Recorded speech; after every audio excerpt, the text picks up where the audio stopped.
অনেকেরই মনে প্রশ্ন, হরিনাম করে কি হবে? শুনে রাখো মা, শুধু তুমি কলিযুগে জন্ম নিয়েছো বলে হরিনাম করতে পারছো, কিন্তু অন্যান্য যুগে যত মানুষ এসেছে প্রত্যেককেই কিন্তু সাধনা করতে হয়েছে, প্রত্যেককেই সাধনা করতে হয়েছে। সত্য যুগের মানুষ ধ্যান করত, ত্রেতা যুগের মানুষ যাগযজ্ঞ করত, দ্বাপর যুগের মানুষ পূজার্চনা করত, এবং কলি যুগের মানুষের সাধনা হলো হরিনাম। হরি হরি নাম হি আত্মানাং ঘাস। হরি নাম হচ্ছে আত্মার ঘাস। ঘাস মানে ঘাস মানে কি? এখানে ঘাস শব্দটি দ্বারা খাদ্য বিষয়কে বোঝানো হচ্ছে। খাদ্য মানে খাবার। বলছে হরি নাম হি আত্মানাং ঘাস। হরি নাম হচ্ছে আত্মার ঘাস, মানে আত্মার খাদ্য। আমরা খাঁচার ভেতরে পাখি রেখে খাঁচার যত্ন করলে খাঁচা ভালো থাকবে, কিন্তু পাখিকে দানা না দিলে পাখি যেমন ভালো থাকে না, তেমন এই দেহ হলো খাঁচা আর পাখি হলো আত্মা। দেহের যত্ন আমরা সবাই নিই, কিন্তু ওই আত্মারূপী যে পাখিটা বসে আছে, ওই পাখিরূপী আত্মাটাকে আমরা যখন খাবার দিচ্ছি না, সে সুখে থাকতে পারছে না। তাই এখন বাবা, যদি 100 জন মানুষ থাকে, তার মধ্যে 98 জন মানুষ হচ্ছে মানসিক রোগী, মানে কেউ সুখে নেই। আমরা সুখে নেই না, আত্মাটা সুখে নেই, কারণ তার সুখ যেটাতে আমরা সেটা তাকে দিতে পারছি না।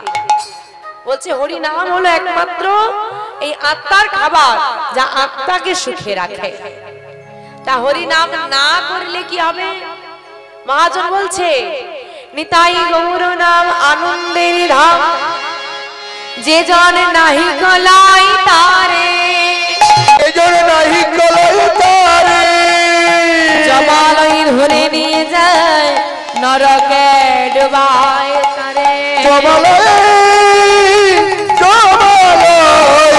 ধরে নিয়ে যায় নরকে ডুবায় তারে। নিতাই গৌর নাম আনন্দের ধাম, যে জন নাহি গলাই তারে। নিতাই গৌর নাম হচ্ছে আনন্দের ধাম, যে তাকে না নেবে। হরিনাম করতে সবার ভালো লাগে? সবার ভালো লাগে? হ্যাঁ, সবার ভালো না লাগলে আমাদের ভালো লাগে। তোমাদের ভালো লাগে বলেই না এসেছো, সবার ভালো লাগলে সবাই আসবে।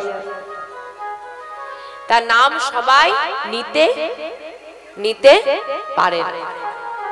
দেখো বাবা, একটা ক্লাসে যদি 100 জন ছাত্র থাকে, মাস্টার মশাই কিন্তু সবাইকেই পড়ায়। কেউ ফার্স্ট হয়, আবার কেউ ফেল করে। এই জগতে ভগবান কিন্তু সবাইকে সমান বস্তু দিয়েছে, সবাইকে হাত পা দিয়েছে, চোখ দিয়েছে। দেখো অনেক ব্যক্তি আছে, আমরা ভগবানকে ধন্যবাদ জানাই যে সুন্দর দুটি নয়ন, যা দিয়ে আমরা গোবিন্দকে দর্শন করতে পারি। চোখটা যদি না পেতাম,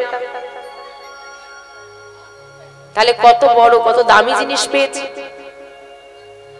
প্রকৃতির সৌন্দর্য অনুভব করতে পারতাম না, কত দামি জিনিস পেয়েছি তার থেকে, তবুও তাকে আমরা কিছু বিনিময় দিতে পারলাম না।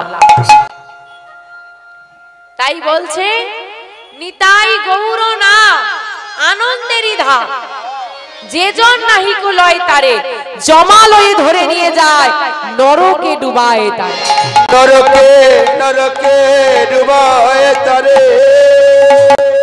তুলসীর হার না পরে যেই ছাড়, জমালয়ে বাস্তার তিলক ধারণ না করে যেই জন, বৃথা এই জন্ম তার। গুরুচরণের সার করো এইবার, ব্রজেতে হইবে বাস। আমার ব্রজধাম মানে কোন ধাম গো? ব্রজধাম মানে কোন ধাম? বৃন্দাবন ধাম। তো বৃন্দাবনবাসী কে কে হতে চাও একটু হাত তোলো দেখি। বৃন্দাবনবাসী হবে, হতে চাও? জানো বৃন্দাবনবাসী হতে হলে কি করতে হবে? শুধু হরি নাম করলে হবে না, রাধে রাধে বললেও হবে না। সব থেকে কঠিন কাজ কি জানো? অখাদ্য কুখাদ্য ছাড়তে হবে। পারবে না? না বলে না না এদের দ্বারা হবে না। এইখানেই সব শেষ। সম্পূর্ণ প্রসাদ ভোজি হতে হবে। কি ভাবছো পারবে না? কি মনে হয় পারবে না? কেন পারবে না? আজ মনে হচ্ছে পারবে না। একটা কাজ করো, গুরুচরণ আশ্রয় করে কণ্ঠে তুলসীর মালা নাও। একদিন হবে না, দুদিনে হবে না, 1 বছর পর মনে হবে না আমি আর খাবো না, ছেড়ে দিলাম। আজ ভাবছো পারবো না, সেদিন মনে হবে না আমি আর খেতে পারবো। আজ মনে হচ্ছে ছাড়তে পারবো না, সেদিন আত্মা বলে দেবে না আর চাই না। পারবো না কেন মনে হচ্ছে জানো? কারণ কখনো তোমরা তার কাছে যাবো এই চিন্তাধারা করোই। কীর্তন শুনতে ভালো লাগে, কীর্তন শুনে লাভটা কি করেছি, কি লাভ হয়েছে শুনে? আজকে ফার্স্ট না, এর আগেও কীর্তন শুনেছেন? শুনেছেন কি লাভ হয়েছে শুনে? কীর্তনিয়া তো অনেক কথা বলে গেছে, কতটুকু পালন করেছে? এ পাশ দিয়ে ঢুকিয়েছি আর এ পাশ দিয়ে বের করে দিয়েছি, সব ভস্যে ঘি ডালা, সব পুড়ে গেছে, ছাই হয়ে গেছে, কিছু লাভ হয়? তখন লাভ হবে।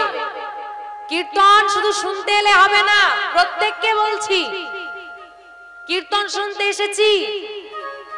হ্যাঁ, এই যে বসে আছে মাঝখানে দেখতে পাচ্ছ, সোশ্যাল মিডিয়ার যুগ। হ্যাঁ, যাই মেয়েটাকে ফোনে দেখেছি সামনে থেকে একটু দেখে এসে, আর দেখতে এসেছে, দেখবে তারপর চলে যাবে। কেউ কেউ আসে, যাই ঘরের সময় কাটছে, একটু টাইম পাস করে আসি, সবার সঙ্গে দেখা হবে, একটু গল্প হবে।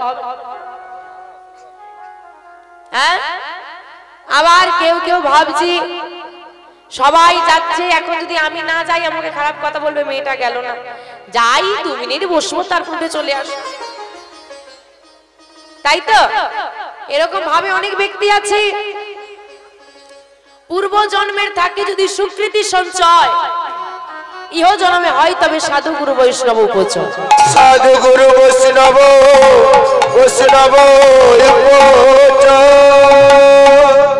যদি পূর্ব জন্মে সুকৃতি থাকে একমাত্র তবে এই ধুলো মাখা আসনটায় বসা যায়, নচেত নয়। অনেকে কীর্তন শুনতে আসে, বলে কমিটি থেকে যে আসনটা দেবে ধুলো থাকবে, পেপার নিয়ে চহাতে করে পেতে বসবি, নিয়ে আসে না? এই ধুলোটা মাখার জন্যই আমার গৌর হরি এসেছিল ধরাধাম। কি ভাবছো দামি শাড়িটা নষ্ট হয়ে যাবে? আরে দামি শাড়িটা এমনি তোমার গা থেকে খুলে নেওয়া হবে যেদিন তুমি মারা যাবে। যত দামি শাড়ি পরেই তুমি মৃত্যুবরণ করো না কেন, সেই সাদা কাপড়েই তোমাকে বিদায় নিতে হবে। এই ধুলোটা যদি, আরে শাড়িটা পরিষ্কার করে কি হবে, তাকিয়ে দেখো মনটা তো নর্দমার থেকে বেশি নোংরা। দেহ পরিষ্কার করে কি হবে, মনের ভেতর তো হিংসা ঢুকিয়ে রেখে দিয়েছে। ওপরটা চকচকে করে কি হবে, ভেতরটাই তো অহংকারে ভর্তি। সেখানে ভক্তি আসবে কোথা থেকে? যেখানে অহংকার ঢুকে বসে আছে। ওমা, একটা কলসিতে জল ভর্তি, আবার জল ঢালছো, ধরবে? তোমার মন কলস যদি অহংকারে পূর্ণ থাকে, হিংসায় পূর্ণ থাকে, কুচিন্তায় পূর্ণ থাকে, ভক্তি আসবে কোথা থেকে? গোবিন্দ কৃপায় ভাবে হয় না। তাই বলছে কীর্তন শুনিলে হবে না, কীর্তন শুনিতে হবে, না হলে কীর্তন শোনার সার্থকতা নেই। দিদি তুমি কীর্তন শুনতে গেলে আমি যাব, হ্যাঁ যদি তুই যাস তাহলে একটু যাবো আর কি। তুই মরলে আমি মরবো, এটা যমরাজকে বলবে, বলে ও মরেনি এখন, ওকে মারো তারপরে আমি মরবো বলে। কেন বলা যাবে? ও যতটা পাপ করেছে আমিও সমান সমান করব, এরকম কম্পিটিশন লাগে। কীর্তন শুনিলে হবে না, শুনিতে হবে মানে বুঝতে পেরেছো? বুঝতে পেরে গেছো? আমাকে বোঝাও দেখি। এই জন্যই কিছু সার হয় না, যা বলে তাতেই ঘাড় নেড়ে দেয়। বুঝতে না পারলে বলে শুধু এসেছি, মুখটা দেখালেই হবে। কীর্তন শুনিলে হবে না, শুনিলে মানে তালবস্যই হস্যু দন্তন হস্যই লয়ে কাজ শুনিলে। এই শুনিলে অর্থ কি? নববিধা ভক্তির প্রথম অঙ্গ শ্রবণ। কীর্তন শুধু কানে শুনলে হবে না,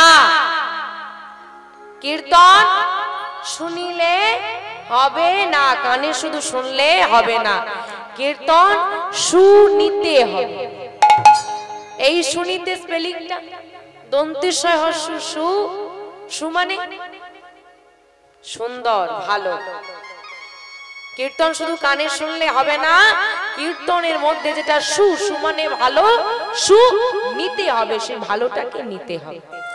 যদি নিতে না পারো কীর্তন শোনার কোনো সার্থকতা নেই। তাই বলছে গুরুচরণ সার করো এইবার ব্রজেতে হইবে বাস। যদি ব্রজধামে বাস নিতে চাও গুরুচরণ আশ্রয় করো, গুরুচরণ সার করো এইবার ব্রজেতে হইবে বাস। তমগুণ যাইবে শতগুণ পাইবে, হইবে শ্রীকৃষ্ণের দাস। হইবে শ্রীকৃষ্ণের দাস। এদাস লোচনে বলে গোরা গুণ গাও সুখে। এই যে কথাগুলো বললাম কার বলা? পদকর্তা লোচন দাস। তিনি বলছেন এদাস লোচনে বলে গোরা গুণ গাও সুখে। ওগো এ রসে যার মতি না হইবে। আগেই বললাম কীর্তন শুনতে সবার ভালো লাগে না, ভালো লাগে না শুধু নয়, সবার ভাগ্যে জোটে। হরিবাসরে এসে বসার জন্য সৌভাগ্য লাগে, এটা সবার হয় না। তাদেরকে বলছি এদাস লোচনে বলে গোরা গুণ গাও সুখে। এ রসে যার মতি না হইবে, চুন কালি তার মুখে। তাই গৌর হরি হরি বল। তাই ভজনিতা ভজনিতা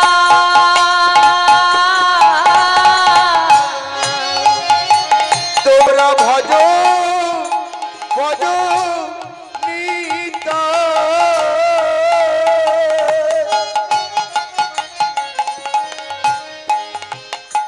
তোমরা ভজ নিতা।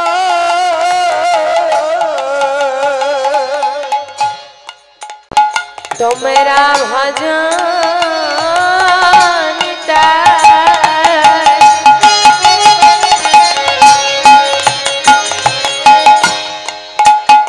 তোমরা ভজনিতা। তোমরা ভজ নিতা।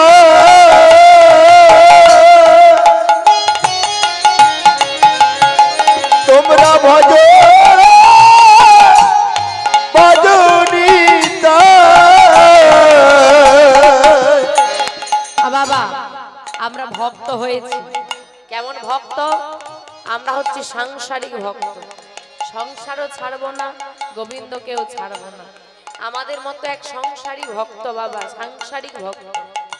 গোবিন্দকে বলছে হে গোবিন্দ